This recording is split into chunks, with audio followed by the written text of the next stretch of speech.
الحمد لله وحده، والصلاة والسلام على من لا نبي بعده، صلى الله عليه وعلى آله وسلم. أما بعد، فالسلام عليكم ورحمة الله وبركاته. إليني التسواج لي الدرس الثالث، إذن لك لكته لنترى المعتقد الصحيح.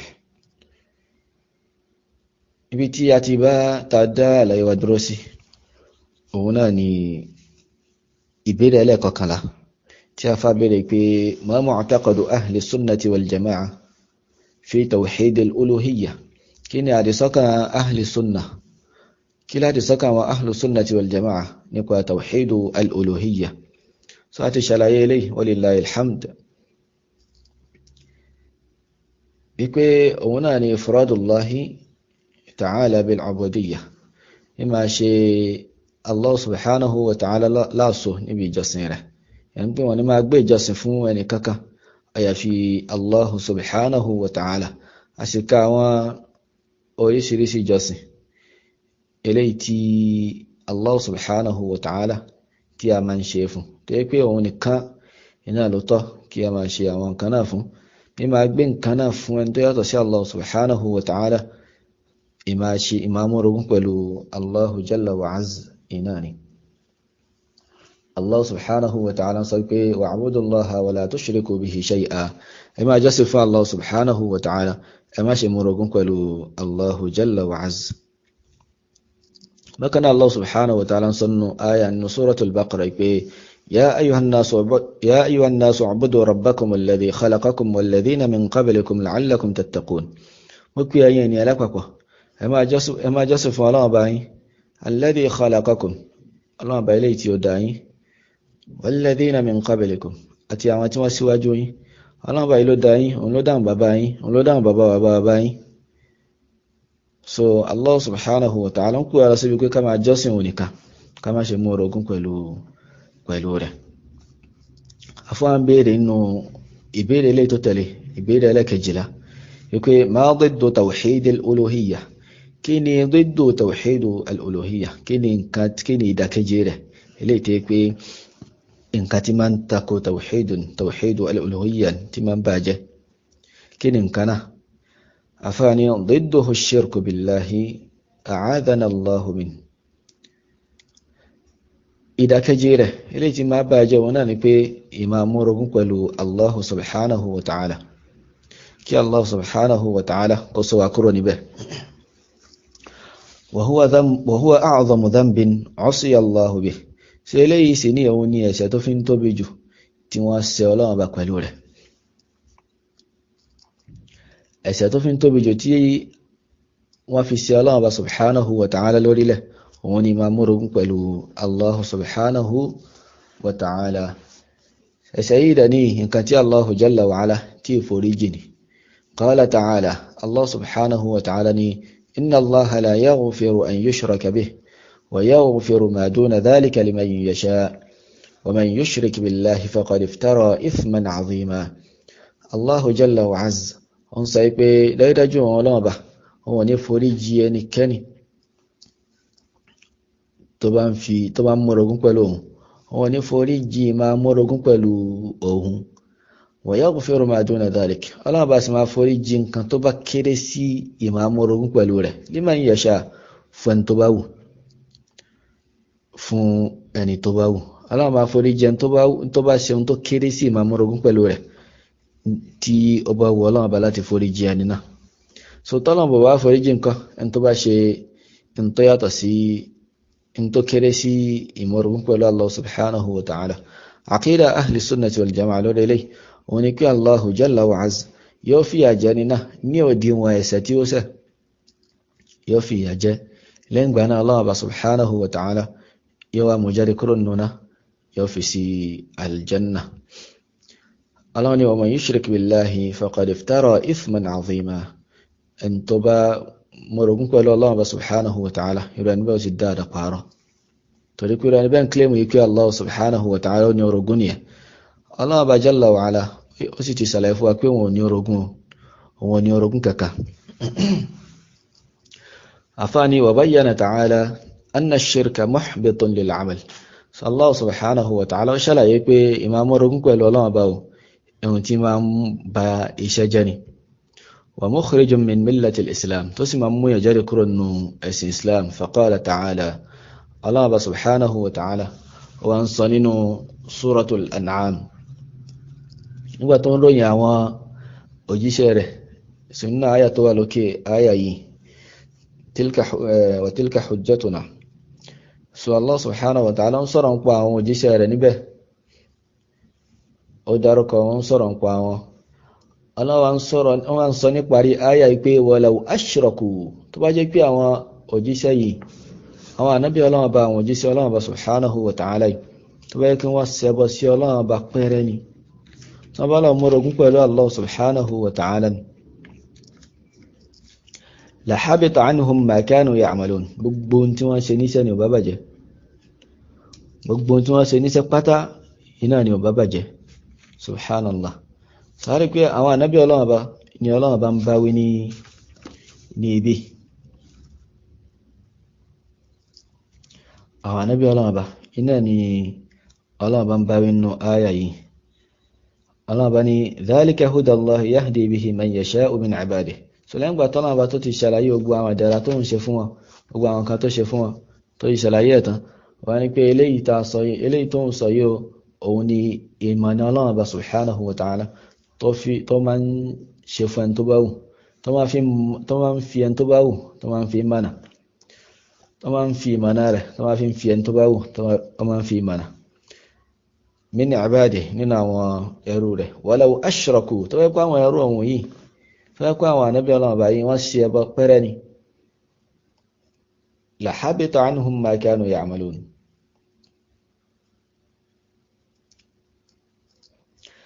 gbogbo tí wọ́n ṣe níṣẹ́ pátá iná ni ó bá bàjẹ́, gbogbo tí wọ́n ṣe níṣẹ́ pátá iná ni ó bá bàjẹ́. So kí wọ́n máa mọ́rogún pẹ̀lú Allah subhanahu wa ta'ala, ohun tí máa ń ba iṣẹ́ yẹn jẹ́ ni, tí ó dẹ̀ múyà, tí ó múyà di èrò jahannam. a'adana Allahu min, kí Allah subhanahu wa ta'ala kó là wá kúrò nínú iná jahannam. bákan náà tó bá ń ṣe ẹbọ sí Allah subhanahu wa ta'ala, irú ẹni bẹ́ẹ̀ aljanna ti di èèwọ̀ fún irú ẹni bẹ́ẹ̀. Allahu jalla wa ala wani pé wa man yushrik billahi faqad harrama Allahu alayhi aljanna wa ma'wahu an-nar wa ma lil-zalimina min ansar. ẹnikẹ́ni tó bá fi mọ́rogún pẹ̀lú Allah subhanahu wa ta'ala, ẹnikẹ́ni tó bá ń ṣe ẹbọ sí Allah subhanahu wa ta'ala, dájúdájú Allahu jalla wa ala ó ti ṣe aljanna ní haramu fún rẹ̀ níbẹ̀, yàní pé rẹ̀ níbẹ̀ ò lè wọ aljanna, kò ní wọ aljanna rárá. wa ma'wahu an-nar, ibùlẹ̀ náà dẹ̀ sí òun náà ní inú ná iná ní gbogbo irú ẹni bẹ́ẹ̀, ẹni tó bá ń ṣe orogún pẹ̀lú Allah subhanahu wa ta'ala. wa ma lil-zalimina min ansar, irú àwọn alábòsí báyìí tí wọ́n ṣe àbòsí fún ara wọn pẹ̀lú ìmá jọ́sìn fún ẹni tó yàtọ̀ sí Allah subhanahu wa ta'ala, wọn ní olùrànlọ́wọ́ kankan, wọn ní olùrànlọ́wọ́ kankan tó bá dẹjọ́ gbọ̀nà al-qiyamah. kò sẹ́ni kan tí ó gbà wọ́n lẹ̀, la tanfa'uhum shafa'atu shafi'in. So ìṣìpẹ̀ kankan, ìṣìpẹ̀ àwọn olùṣìpẹ̀ kò lè ṣe wọ́n láǹfààní láti jẹ́ pé kí wọ́n á jáde kúrò nínú náà. So ìbéèrè tó tẹ̀lé, ìbéèrè ẹlẹ́kẹtàlá, number 13, àfáàní manil mushrik, ta ni olùṣẹbọ, ta ni olùmọ́rogún pẹ̀lú Allah subhanahu wa ta'ala. ìdáhùn ó ní pé man sarafa naw'an min anwa'il ibadati li ghayrillah fahuwa mushrikun kafirun. ẹnikẹ́ni tó bá gbé ìkankan nínú àwọn ìjọsìn Ọlọ́run bá subhanahu wa ta'ala, tó bá gbé fẹ́ni tó yàtọ̀ sí Allahu jalla wa ala, ẹnikẹ́ni tó bá gbé kankan nínú ìjọsìn tó gbé fẹ́ni tó yàtọ̀ sí Allah subhanahu wa ta'ala, tó ń jọ́sìn fẹ́ni tó yàtọ̀ sí Allah subhanahu wa ta'ala, yálà wọn dúra fún tọ̀hún ni, àbọ̀ ń jẹ́jẹ́ fún tọ̀hún ni, àti bẹ́ẹ̀ bẹ́ẹ̀ lọ nínú àwọn oríṣi ìjọsìn tí a ní. onírú ẹni bẹ́ẹ̀ fa huwa mushrikun kafirun, irú ẹni bẹ́ẹ̀ mushrikun ni, káfíru sí ni. ìbéèrè yóò tẹ̀lé wọn pé min amthilati al-ibadati allati la tusrafu illa lillahi ta'ala ad-du'a, ma ad-dalilu ala hadha. àfáàní nínú àwọn ìjọsìn, nínú àpèjúwe àwọn ìjọsìn tí ó yẹ pé àìdájú rẹ̀ kan tó yàtọ̀ sí Allah subhanahu wa ta'ala òun ni àdúà ma ṣàdúà. ما الدليل على هذا kí lè rí lórí pé àdúà ṣíṣe nínú àwọn ìjọsìn tí pé a gbọ́dọ̀ máa dájú ẹ̀kọ́ tó yàtọ̀ sí Allah subhanahu wa ta'ala. ẹ̀rí ẹ̀wọ̀n náà ni pé afáni ad-du'a'u ibadatun amara Allahu biha. àdúà tẹ́rí ìjọsìn kan tí Allah subhanahu wa ta'ala tó fi pa wá láṣẹ kó ká máa ṣe. faman da'a Allaha wahdahu fahuwa muwahhidun. ẹnikẹ́ni tó bá pe Ọlọ́run bá nìkan ṣoṣo irú ẹni bẹ́ẹ̀ muwahhidun ni, olùsìn Ọlọ́run bá lọ́kan ṣoṣo ni. ومن دعا غير الله فقد أشرك. ẹnikẹ́ni tó bá pe ẹni tó yàtọ̀ sí Allah subhanahu wa ta'ala irú ẹni bẹ́ẹ̀ ó ti ṣe kèfèrí, ó ti mórogún pẹ̀lú Allah subhanahu wa ta'ala, ó ti ṣẹbọ sí Allah jalla wa ala. qala ta'ala ẹ̀rí lórí àwọn ni ọ̀rọ̀ Ọlọ́run subhanahu wa ta'ala tó ní ولا تدع من دون الله ما لا ينفعك ولا يضرك فإن فعلت فإنك إذا من الظالمين. الله جل وعلا ní سورة يونس wọ́n ní pé má ṣe pé yàtọ̀ sí Allah subhanahu wa ta'ala nǹkan tí pé la yanfa'uk kò lè ṣe aláǹfààní wa la yadurruk bákan nǹkan yìí kò lè kó ìnira kan bá.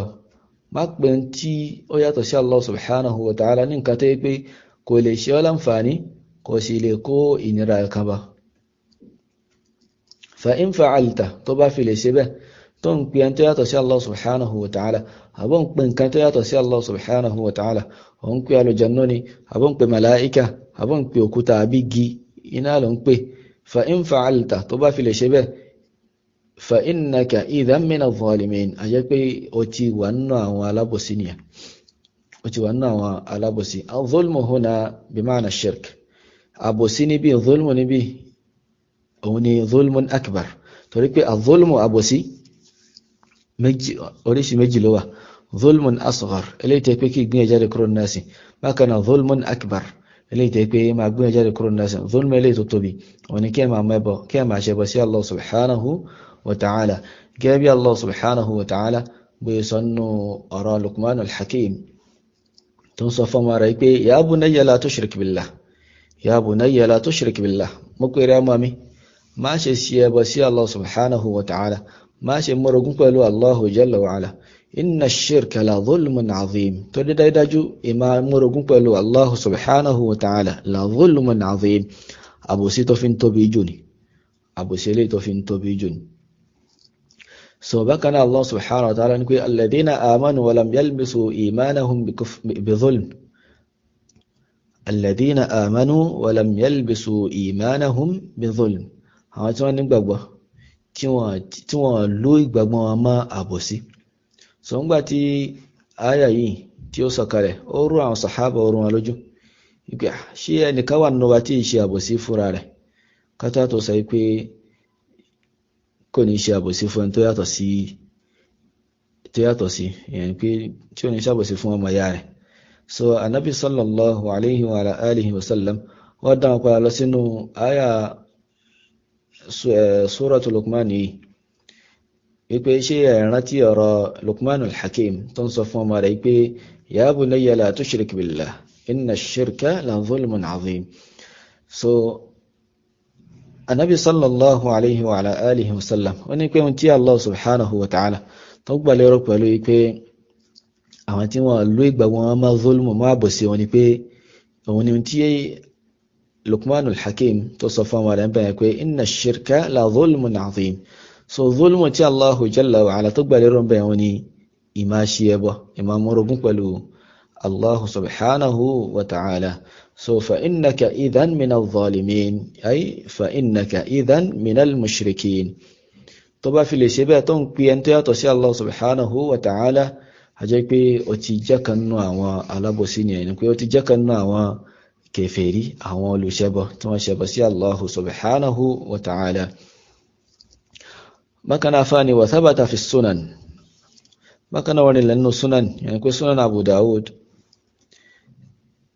عن النعمان بن بشير رضي الله عنه قال قال رسول الله صلى الله عليه وعلى آله وسلم التي أضافها نعمان بن بشير صحابي النبي صلى الله عليه وعلى آله وسلم ونبي النبي صلى الله عليه وعلى آله وسلم سيقول الدعاء هو العبادة الدعاء تارية الدعاء سيستارية أو غانغاني جسي الدعاء سيستارية أو غانغاني جسي.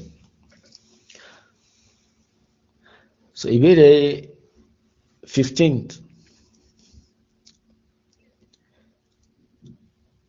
ونكي عرفنا أنه لم تقع خصومة بين الرسل وأقوامهم في توحيد الربوبية، فهل وقعت الخصومة بين الرسل وأقوامهم في توحيد الألوهية؟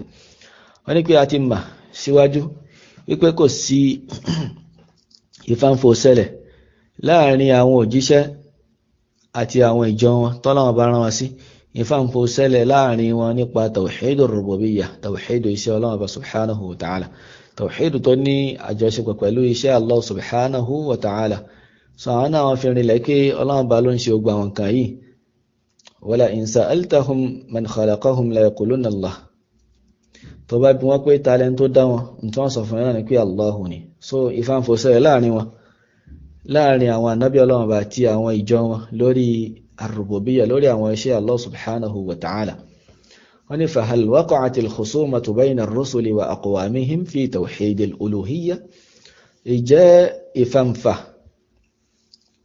ó ṣẹlẹ̀ láàrin àwọn òjíṣẹ́ àti àwọn ìjọ wọn nípa tawhidu al-uluhiyya, ilé tí a ń ṣe àlàyé, ilé tí ṣe tawhidu tó ní àjọṣepọ̀ pẹ̀lú àwọn iṣẹ́ ẹrú, àwọn iṣẹ́ tí àwọn ẹ̀dá tá ń ṣe tàfin jọ́sìn fún Allah subhanahu wa ta'ala. ṣé ìfàǹfà ṣẹlẹ̀ láàrin àwọn òjíṣẹ́ àti àwọn èèyàn wọn nípa tawhidu al-uluhiyya? àfáàní na'am, bẹ́ẹ̀ ni, tawhidu al-uluhiyya huwa alladhi waqa'at fihi al-khusumatu bayna ar-rusuli wa umamihim. tawhidu uluhiyya yìí òun ni nǹkan tí pé khusuma ṣẹlẹ̀ nípa rẹ̀, lórí rẹ̀, láàrin àwọn òjíṣẹ́ àti àwọn ìjọ wọn tí Allahu jalla wa azza tó rán wá sí. wa huwa alladhi ursila ar-rusulu min ajli bayanihi wa da'wati ilayhi. so tawhidu yìí, tawhidu al-uluhiyya yìí òun ni nǹkan tí Allah subhanahu wa ta'ala ló torí rán àwọn òjíṣẹ́ láti máa ṣe àlàyé fún wọn, bákan náà máa pè wọ́n lọ síbẹ̀. wa unzilatil kutubu fi taqririhi wa tawdihihi wa lihtijaji lahu.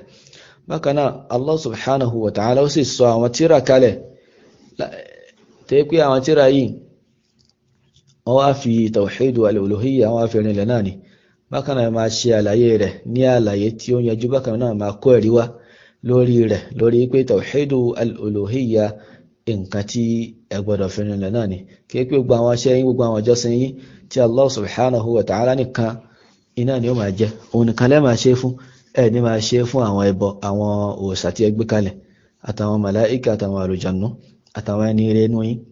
so tawhidu yìí òun lọ́lọ́run bá subhanahu wa ta'ala ló torí ẹ̀ràn àwọn òjíṣẹ́ rẹ̀ láti wá ṣe àlàyé rẹ̀ ní àlàyé tí ó yẹ kúrò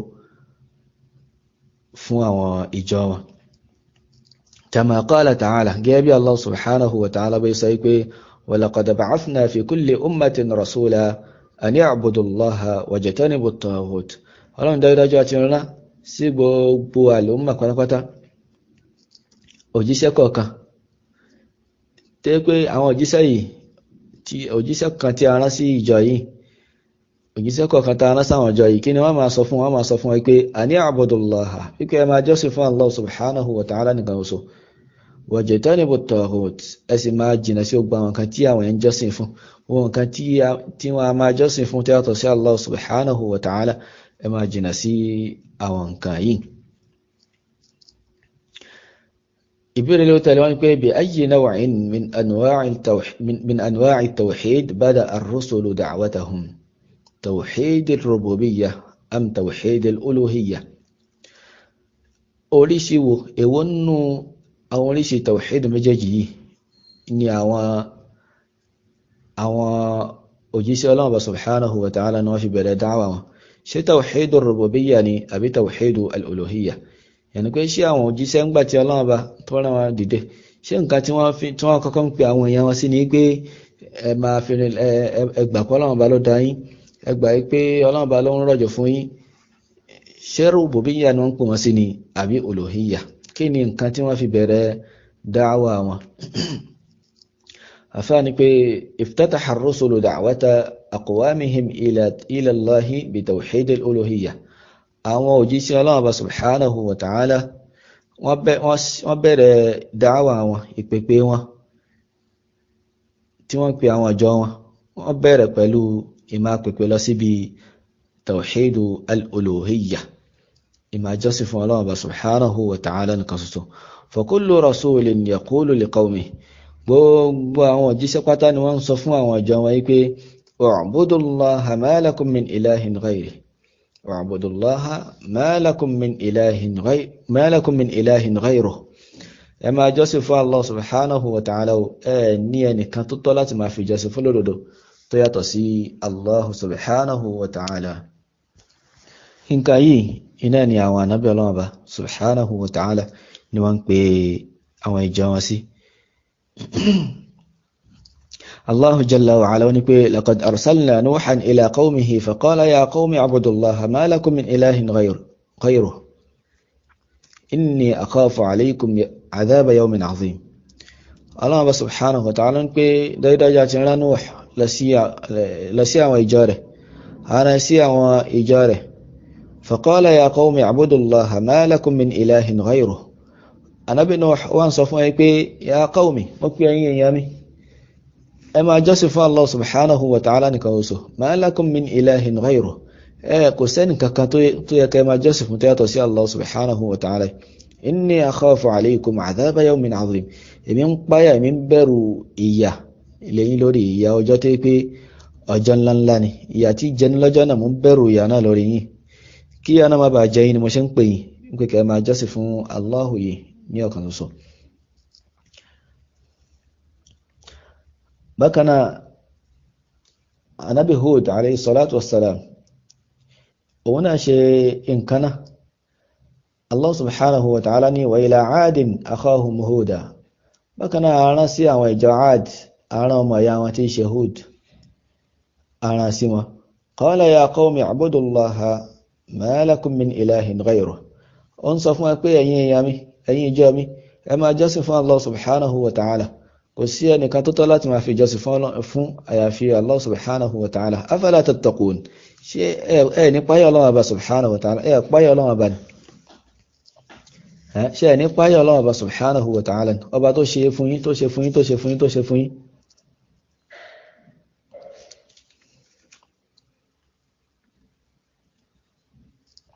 kí làwọn ọjọ́ rẹ̀ kí ni wọ́n fi dá lóhùn? gẹ́gẹ́ wọ́n ṣe dá Ànábì wa Nuh wọ́n ṣe dóná lóhùn, wọ́n ní pé qala al-mala'u min qawmihi, àwọn kan nínú àwọn èèyàn rẹ̀, àwọn abẹnugan nínú àwọn ìjọ rẹ̀, wọ́n sọ fún pé inna lanaraka fi dalalin mubin.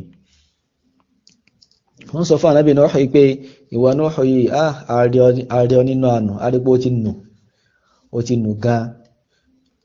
nù gan ànù rẹ̀ sì ní nǹkan tí ó ànù tó clear ni.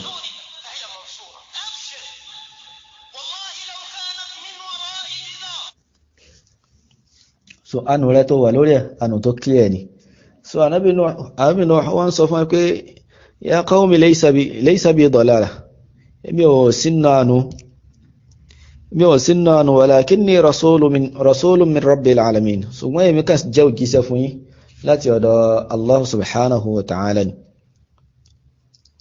so ń gbà tí Ànábì Hud náà tó wọ́n sọ fún wọn ní pé qala al-mala'u alladhina kafaru min qawmihi, àwọn kan náà tó wọ́n ṣe kèfèrí nínú ìjọ rẹ̀, àwọn náà ń sọ fún yín pé inna lanaraka fi safaha wa inna lanadhunnuka min al-kadhibin.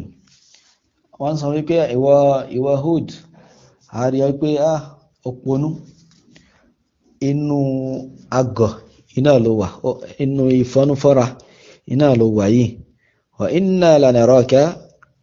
wa inna lanadhunnuka min al-kadhibin, àwa sì ní a rí pé inú àwọn òpùrọ́ ló wà, òpùrọ́ ni ọ́. kò máa sọ fún ẹ pé Ọlọ́run ọba ọ̀yọ̀kan ní ká máa sìn, àwọn òpùrọ́ fún wa ni, kò sẹ́nìkan tó fẹ́lẹ́ ìrìnà. kí ló náà fi dáwọn lọ́wọ́ ní pé qala ya qawmi laysa bi safaha, ẹ̀yin ẹ̀yà mi ń ponú, min dare walakinni rasulun min rabbil alamin òjíṣẹ́ Ọlọ́run Ọba òjíṣẹ́ lèmi kàn jẹ́ láti ọ̀dọ̀ Ọlọ́run Ọba ọba tó ní ọba àgbáńlá ayé. bákan náà Allah subhanahu wa ta'ala ó sọ fún wa nípa Ànábì Salih náà wọ́n ní wa ila Thamud akhahum Saliha ara sí àwọn ìjọ Thamud ọmọ ìyá wọn tí ṣe Salih qala ya qawmi a'budullaha ma lakum min ilahin ghayruh wọ́n sọ fún wa pé ẹ̀yin èèyàn mi ẹ máa jọ́sìn fún Allah subhanahu wa ta'ala nìkan oṣù lẹ́nìkan kò sẹ́nìkan tó yẹ kẹ́ máa jọ́sìn fún kò sẹ́nìkan tó tọ́ kẹ́ máa jọ́sìn fún lódodo tó yàtọ̀ sí Allah subhanahu wa ta'ala yìí.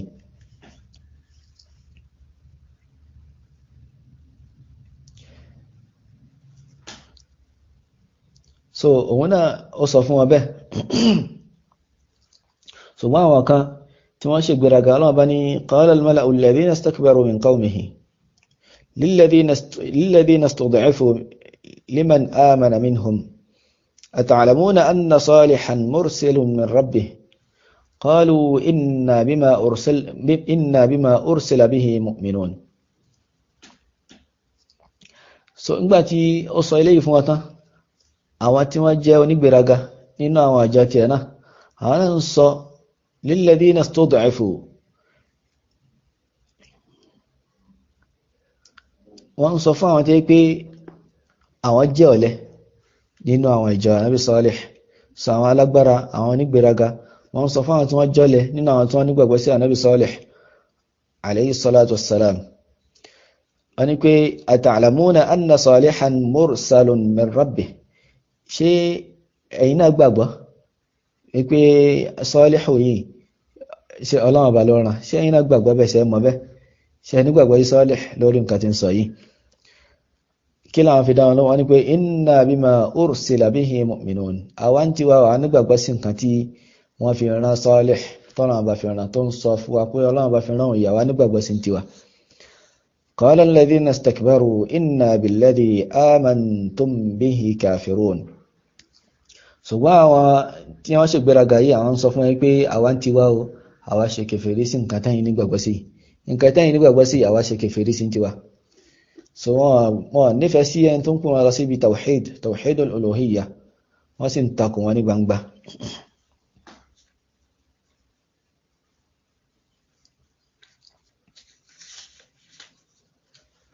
so eléyìí òun ni nǹkan tí àwọn ànábì Ọlọ́run subhanahu wa ta'ala tí wọ́n sọ fún àwọn ìjọ wọn.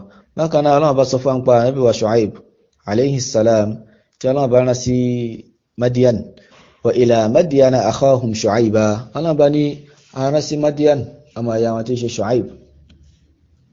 qala ya qawmi a'budullaha ma lakum min ilahin ghayruh wọ́n sọ fún yí pé ẹ̀yin èèyàn mi ẹ máa jọ́sìn fún Ọlọ́run bá subhanahu wa ta'ala nìkan ṣoṣo lẹ́nìkan kò sẹ́nìkan kan tó tọ́ fún yín láti máa jọ́sìn fún tó yàtọ̀ sí Allah subhanahu wa ta'ala yìí. ṣùgbọ́n àwọn náà kọ́ àwọn náà gbàgbọ́. so ẹ̀rí pé àwọn ànábì Ọlọ́run subhanahu wa ta'ala ní tí wọ́n fi bẹ̀rẹ̀ dáwà àwọn ilé ohun tí a fẹ́ mú jáde nínú ilé wọn ni pé ẹni tí ó bá jẹ́ dáì tí ó pèpè lọ sí ojú ọ̀nà Ọlọ́run subhanahu wa ta'ala ohun tó gbọ́dọ̀ fi bẹ̀rẹ̀ dáwà rẹ̀ wọn náà lélẹ̀ a gbọ́dọ̀ jẹ́ pé sírọ̀ ìtàn ká máa sọ̀tàn láàfin bẹ̀rẹ̀ dáwà tiwa àbí ká máa sọ ìròyìn tàbí ká ti rẹ̀ pé fíkù láti ẹ̀fí kọ́ fẹ́ máa kọ́ àwọn èèyàn. sí eléyìí ní nǹkan àkọ́kọ́ tí àwọn kan máa ń kọ́ àwọn èèyàn tí Ọlọ́run subhanahu wa ta'ala tó bá fi hàn ṣe kò ń gẹ́ wípé kéèyàn kọ́ mímọ̀. so ohun tí ẹ máa ń kọ́ lélẹ̀ tí ẹ bá lọ kọ́ mímọ̀ bákan náà tí ẹ bá fẹ́ máa ṣàlàyé mímọ̀ fáwọn èèyàn ohun tí ẹ kọ́ ṣàlàyé fún wọn òun náà ní tawhid èèyàn kún wọn lọ síbi pé kan máa jọ́sìn fún Allah subhanahu wa ta'ala gbogbo ohun tí ń jẹ́ ẹbọ èèyàn ṣàlàyé fún wọn tí wọ́n bá fi lè jìnà sí ogun tí ń jẹ́ àdádálẹ̀ tí ó sì nínú ẹ̀sìn Ọlọ́run subhanahu wa ta'ala ogun tó jọ mọ́ àkídà èèyàn ṣàlàyé fún wọn. Ànábì sallallahu alayhi wa alihi wa sallam tawhid yìí iná ló ń ṣàlàyé fún àwọn èèyàn nígbà tí Ọlọ́run bá gbé dìde fún ọdún 10 kò dá nǹkankan papọ̀ mọ́. tawhid nìkan iná ló ń ṣàlàyé ló ń fi ọdún 10 ṣàlàyé kò tó wá ṣe al-Isra wal-Mi'raj tó ṣe al-Mi'raj lọ sí sama tó wà lọ gba salatu wa rọ́dọ̀ Allah subhanahu wa ta'ala. so ìbéèrè yóò tẹ̀lé wọn ni pé hal lil mushrikina hujjatun fi shirkihim, ìjẹ́ àwọn mushrikun ní ṣé wọ́n ní ẹ̀rí kankan lórí ẹbọ tí wọ́n ń ṣe yìí táti sọ pé bí àwọn náà ti ẹ̀lẹ́rìí lórí nǹkan tí wọ́n ń ṣe, tí wọ́n ní nǹkan gbára lé lórí máa múrogún pẹ̀lú Allah subhanahu wa ta'ala. afáàní laysa lil mushrikina mustanadun fi shirkihim, àwọn mushrikun náà ní ẹ̀rí kankan lórí ẹbọ tí wọ́n ń ṣe sí Allah subhanahu wa ta'ala. لا من عقل صحيح ولا من نقل عن المرسلين. وذلك يلا إنه لا كاين كاتي سيبي توارو نسين كاين هاري بوتوكين ما مرغون كل الله سبحانه وتعالى كسي لا كاي كان تو في توكاين سيبين كاين يبوتو لازم ما مرغون كل الله سبحانه وتعالى بكنا كسي كان nínú nǹkan tí wọ́n gbọ́ alátọ̀dọ̀ àwọn òjíṣẹ́ tó ń tọ́ka sí nǹkan yìí. ونبه الله عز وجل إلى دليل عقلي يبطل شرك المشركين. الأفواه حفظه الله تعالى ونكي الله جل وعلا أو كي أكيسيوه لسيبي أري لاكاي أري تيكويتي أبارو نسي ينما كي إنكاي يبطل شرك المشركين با ìṣẹbọ tí àwọn mushrikun tó ń ṣẹbọ sọ́lọ́run bá yẹn yóò bàjẹ́, nǹkan tó ń bàjẹ́ tó yẹ pé yóò sọ di nǹkan tí ò tiẹ̀ nítumọ̀ wípé ṣe ronú ni tó pé tí a bá ronú sí nǹkan tí Allah subhanahu wa ta'ala tó tọ́ka wá sí ìyẹn mọ̀ kí a máa mọ́rogún pẹ̀lú Allah subhanahu wa ta'ala ń túmọ̀ sí pé irú ẹni bẹ́ẹ̀ làákàyè rẹ̀ kò pé rárá. Allah subhanahu wa ta'ala ni qul ara'aytum ma tad'una min dunillah أروني ماذا خلقوا من الأرض أم لهم شرك في السماوات ائتوني بكتاب من قبل هذا أو أثارة من علم إن كنتم صادقين. أنا باني ما صفوا يبي شيء أري إن كتي أنقي تياتو سي الله سبحانه وتعالى يقول يفهم منيرو نقبا كتي ẹ̀yin pé tí a tọ̀ sí Allah subhanahu wa ta'ala yìí ẹ̀yin náà wòye sí dára kí wá fún mi nírò. aruni madha khalaqu min al-ard, ẹfi hàmí kí láwọn nǹkan yìí àwọn nǹkan tẹ́ ń pè yàtọ̀ sí Allah subhanahu wa ta'ala yìí kí ni nǹkan tí wọ́n dá gan lórílẹ̀. òkúta tẹ́ ń pè kí lòkúta yìí dá, igi tẹ́ ń pè kí ni igi yìí dá, màláíkà tẹ́ ń pè kí ni màláíkà yìí dá lórílẹ̀, àwọn àlùjànnú tẹ́ ń pè kí ni wọ́n dá táàtẹ̀ sọ pé ẹ̀dá tí wọ́n náà ilé lórílẹ̀. am lahum shirkun fi samawat, àbí wọ́n ti ẹ̀ nípin nínú kankan ní tó wà ní sánmà ni, ṣé wọ́n nípin pẹ̀lú Allah subhanahu wa ta'ala nípa nǹkankan tó ń ṣẹlẹ̀ nínú sánmà, bóyá wọ́n jọ ń darí àlámọ̀dé àtọ́lọ́wọ́n bá ní àbáwọn ni wọ́n ń rọ̀jò ọlọ́wọ́n bá ń ṣe nǹkan mi àti bẹ́ẹ̀ bẹ́ẹ̀ lọ. ṣé nǹkan yìí ṣé wọ́n ti ẹ̀ nípin kankan nínú àwọn nǹkan tó ń ṣẹlẹ̀ ní sánmà ni. ituni bi kitabin min qabli hadha aw atharatin min ilm, ẹ fún wa lẹ́rìí láti inú tíra nínú àwọn tíra tí ẹ mú tíra kan wá nínú àwọn tíra tó síwájú Kùránì yìí tí pé nǹkan yìí wà ń bẹ aw atharati min ilm, tàbí orípa kan ìyẹn ìmọ̀ kan láti ìkan nínú àwọn òjíṣẹ́ tí wọ́n ti lọ tàbí sọ pé àsọsílẹ̀ kan lòjíṣẹ́ kan sọ nínú àwọn òjíṣẹ́ tí wọ́n ti kọjá tó wà ń sọ pé tó wà ń bẹ pé èèyàn lè máa jọ́sìn fún ìtọ́yàtọ̀ sí Allah subhanahu wa ta'ala, tàbí tí ó tẹ̀ sọ fún wa pé àwọn nǹkan tí wọ́n jẹ́ orogún Allah jalla wa ala nǹkan táwọn náà dání ìpín táwọn náà ní sánmà ni àwọn náà ni wọ́n darí nǹkan báyìí, bóyá ibì kan báyìí ni àwọn ní sánmà tí wọ́n darí sọlọ́n bá náà sì ní àyè mí tó náà darí. so eléyìí nǹkan tí ò sí ni nǹkan tí ò sí náà eléyìí. so Allah subhanahu wa ta'ala ó ní kí Ànábì sallallahu alaihi wasallam kó máa sọ nǹkan yìí fún wọn lẹ́ni tí ó fi máa takùn wọn pé àwọn nǹkan yìí ẹ̀ lè rí mú wá ṣe ẹ̀ṣẹ́ làákàyè ní ẹ̀ṣẹ́ làákàyè ní ẹ̀rọnú sí nǹkan yìí ẹ̀rọnú sí. ṣé Allah subhanahu wa ta'ala àwọn tẹ́ ń pè tí yàtọ̀ sí Allah subhanahu wa ta'ala ṣé wọ́n dá nǹkan kan nínú sórílẹ̀ yìí ni káàtẹ̀ sọ pé àwọn ẹ̀dá yìí o àwọn ni wọ́n dá, àwọn ẹ̀dá tọ́lọ́run bá dá nílé subhanahu wa ta'ala, àwọn ẹ̀dá tí àwọn àlùjànnú dá ilé, àbẹ́dá tí igi tá ń jọ́sìn fún tó dá ilé àti bẹ́ẹ̀ bẹ́ẹ̀ lọ. tó eléyìí kò sí. bákan náà ṣé wọ́n nípìn ní sámà lórí àwọn nǹkan kan tó ń ṣẹlẹ̀ ń bẹ, lórí ogun nǹkan tó ń ṣẹlẹ̀ ní sámà ṣé wọ́n nípìn ń bẹ ni wọ́n nípìn ń bẹ náà, kò sẹ́ẹ̀rì kankan fún wọn lórí eléyìí. kò sí tírà kan náà àwọn tírà tí Ọlọ́run bá subhanahu wa ta'ala tó sọ̀kalẹ̀ síwájú tá bárù nǹkan báyìí níbẹ̀ bákan náà kò sí àsọsílẹ̀ kan látọ̀dọ̀ kan náà àwọn òjíṣẹ́ tí wọ́n ti rí kọjá tí a fẹ́ rí lórí eléyìí. afáàní fahadha dalilun aqliyyun qati'un ala anna kulla man siwa Allahi fa ibadatuhu batila. afáàní eléyìí ẹ̀rí làákàyè ni, ẹ̀rí láti làákàyè ni tí pé ẹ̀rí tí ó straight ni tó ń dá lórí pé gbogbo nǹkan tí ó bá yàtọ̀ sí Allah subhanahu wa ta'ala fa ibadatuhu batila, ìmá jọ́sìn fún ìjọ́sìn táwọn yẹn ń ṣe fún ìjọ́sìn èké ni, ìjọ́sìn tí ó nítumọ̀ ni. Allahu jalla wa ala ní pé dhalika bi anna Allaha huwa al-haqq wa anna ma yad'una min dunihi huwa al-batil. wọ́n ní pé eléyìí tí Allah subhanahu wa ta'ala tó ṣàlàyé yẹn orí bẹ́ẹ̀ nítorí pé kíni, nítorí pé Allahu jalla wa ala huwa al-haqq, òun ni ọba òdodo, òun lẹ́ni tí pé ìjọsìn rẹ̀ ìjọsìn òdodo ni. wa anna ma yad'una min dunihi al-batil, àti pé gbogbo nǹkan tí wọ́n jọ́sìn fún gbogbo nǹkan tí wọ́n jọ́sìn fún tí yàtọ̀ sí Allah subhanahu wa ta'ala batil nìkan náà, nǹkan ìjọsìn èké iná ni ìjọsìn wọn, ìjọsìn tí ó nítumọ̀ ni, ìjọsìn kí ìjọsìn tí Allah subhanahu wa ta'ala tí ó fọwọ́ sí ni. idh lam yakhluqu shay'an, since tó jẹ́ pé àwọn eléyìí wọn àdán kankan. aruni madha khalaqu min al-ard, ẹni tí wọ́n dá lórí ilẹ̀ fi hàn wá. lam yakhluqu shay'an, wọn àdán kankan. am lahum shirkun fi samawat, àwọn tí ẹ̀ nípin lórí nǹkankan ní sẹ́mẹ̀n bí àwọn ọ̀nà ọlọ́wọ́ bá lórí nǹkankan. afáni wa lam yakun lahum mu'awanatun ala khalqi shay'in, bákan náà wọ́n sì ní ìkúnlọ́wọ́ kan tí wọ́n ṣe fún Allah subhanahu wa ta'ala lórí ṣíṣe ẹ̀dá nǹkankan. wa innama Allahu wahdahu al-mutafarridu bidhalik, bí kìí ṣe kí Allah subhanahu wa ta'ala nìkan ṣoṣo òun ni ó ní nǹkan náà, òun ni ó dá nǹkan yìí ló dáa ni, òun ni ẹni tí ó ń dá ẹ̀dá ló ń dáadáa, kò sẹ́ni ẹ̀ka tó ń kún lọ́wọ́ lórí ẹ̀. falima ibadatuhum idhan, kí láyé tẹ́ fi ń jọ́sìn fún wọn tí tó bá ti rí bẹ́ẹ̀, tó bá rí báyìí pé àwọn tẹ́ ń jọ́sìn fún wọn ò dá nǹkankan, wọn ò dá kún Allahu jalla wa ala lọ́wọ́ lórí ìdá nǹkankan ìṣẹ̀dá nǹkankan ní sámà, kí láyé tẹ́ ń jọ́sìn fún wọn gbà náà. sáré pé tí èèyàn bá ronú sí eléyìí, tí èèyàn ronú dáadáa tó jókòó tó ronú, yóò máa pé tí rẹ̀ nígbà bá jẹ́ tí ń ṣẹbọ sí Allah subhanahu wa ta'ala, tọ́nà bá fẹ́ ṣàánú rẹ̀ yóò náà rí pé inú àánú lòun wà, torí pé nǹkan yìí kò bá lákàyè wọn.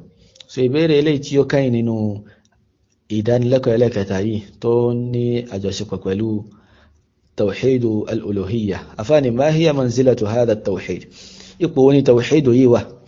tawhidu al-uluhiyya ipò gan ló wà nínú ẹ̀sìn, ipò ló wà nínú àwọn tawhidu tó kù. afáàní mimma taqaddam yu'lamu anna hadha at-tawhid huwa awwal al-wajibat wa ahammu al-muhimmat wa huwa alladhi la yaqbalu Allahu min ahadin dinan siwah. afáàní nínú nǹkan tí ó ti rí kọjá àmàmà wípé tawhidu yìí òun ni awwal al-wajibat, nǹkan ọkọ̀ tó fi ń jẹ́ ọ̀ranyàn lórí èèyàn, wa ahammul muhimmat, àti ilé tó sì ń ṣe tó nǹkan tó fi ń ṣe pàtàkì jù nínú àwọn nǹkan tó pàtàkì. àwọn nǹkan tó pàtàkì ní eléwà tó ń ṣe pàtàkì jù nínú àwọn nǹkan tó pàtàkì. wa huwa alladhi la yaqbalu Allahu dinan siwa, wa huwa alladhi la yaqbalu Allahu min ahadin dinan siwa, òun sì ní tẹ́ pé Ọlọ́run bò ní gba ẹ̀sìn kankan lọ́wọ́ ẹni kankan tó yàtọ̀ sí tawhidu yìí. kò sí nǹkan tí ẹ̀yẹn lè mú wá Ọlọ́run bò nígbà tí ó bá ti sí tawhidu yìí tí ó sì níbẹ̀. kò túmọ̀ sí pé ẹni tí ó bá mú tawhidu rububiyya náà wá tó mú uluhiyya wá Ọlọ́run gbogbo àlọ́wọ́ rẹ̀. gbogbo àwọn tawhidu yìí mutalazima, aqsamu tawhid mutalazima, gbogbo oríṣi tawhid mẹ́tẹ̀ẹ̀ta ní gbogbo ẹ̀ ló lẹ̀ papọ̀. a lè fà kan yọ ká sọ pé eléyìí lèmi ó mú wá mi ní mẹ́lẹ́ yìí wá, eléyìí lèmi ó fi rìnlẹ̀ mi ní fẹ́lẹ́ rìnlẹ̀. sáré pé àwọn mushrikun wọ́n fi tawhidu al-uluhiyya wọ́n fi rinlẹ̀, wọ́n fi àwọn yòókù wọ́n fi wọ́n rinlẹ̀, tó ti bẹ́ẹ̀ nǹkan Ọlọ́run bò gbà lọ́wọ́ wọn. bẹ́ẹ̀ náà ni tí wọ́n bá mẹ́lẹ̀ ìwà tí wọ́n yọ mí kúrò ń bẹ́ẹ̀ nínú méjì tó kù, Allahu jalla wa ala kò ní gbà lọ́wọ́ ẹni kankan. so ibi ni parí ad-darsu thalith ní tó ní ṣe pẹ̀lú tawhidu ar-rububiyya. توحيد الألوهية توحيد أواشيدا أواشتي أوادانشي تنشيف الله سبحانه وتعالى والله تعالى أعلى وأعلم أنا بالوني مجله ومسنيوبتي أكجله سبحانك اللهم بحمدك أشهد أن لا إله إلا أنت أستغفرك وأتوب إليك والسلام عليكم ورحمة الله وبركاته.